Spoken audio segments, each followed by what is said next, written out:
Beware, you're in for a scare.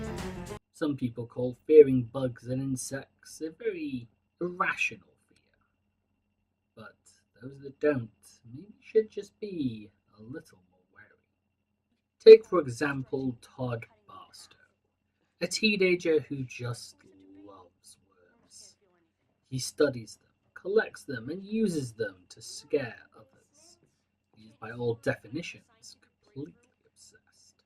Unfortunately, no one else quite shares his enthusiasm. With his friend deserting him after a prank intended for Todd goes wrong, and he ends up being the recipient of a sandwich of worms. But things seem to get even weirder. Todd finds worms everywhere, constantly managing to find their way to him, no matter what, even while he is sleeping. Which, for the good of all of you, I'm not going to show, because I don't need to see that again. But who is doing this? Is his sister pranking him for every time he has done the same to her? Or is it someone else entirely?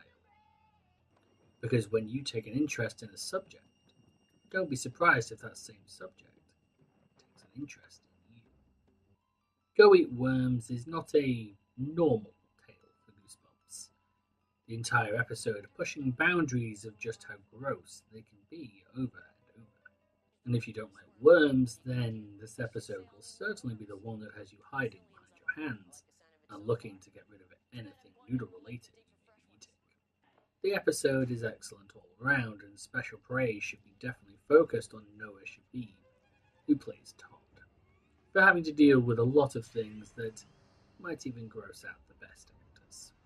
While the writing and editing makes a lot of this episode even tenser and creepier, with one scene in particular being the epitome of this episode as a whole. Given that there's not many episodes of Goosebumps that really ramp up the gross factor, most of them preferring to be creepy or scary in some way, it means this episode stands out so much more and ensures that you are not likely to forget it. So, given how terrifying this episode was, I wonder if the protagonist in our next story would feel the same. Danny, I didn't do it! Honest!